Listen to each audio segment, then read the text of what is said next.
Europe 1. Le journal de 6h sur Europe 1 avec Théo Grévin. Bonjour Théo. Bonjour Jacques, bonjour à tous. Apaiser les esprits, trouver des compromis. La stratégie Le Cornu a-t-elle atteint ses limites? Une chose est sûre, les déconvenus se multiplient. Après la reculade sur l'extension du travail le 1er mai, c'est donc maintenant une mesure phare du macronisme qui pourrait disparaître, les ZFE, zones à faible émission qui interdisent, vous le savez, la circulation des véhicules les plus polluants dans les grandes métropoles.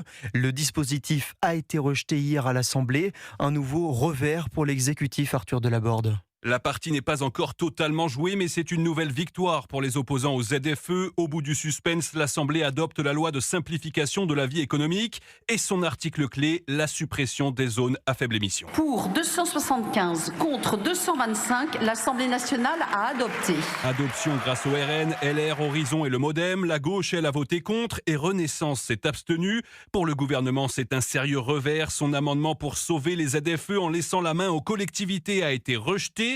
Mais attention, pas question de jeter les vignettes critères tout de suite. Rien n'est encore définitivement acté. Le Sénat doit se prononcer cet après-midi. Sauf surprise, il devrait confirmer la suppression des ZFE.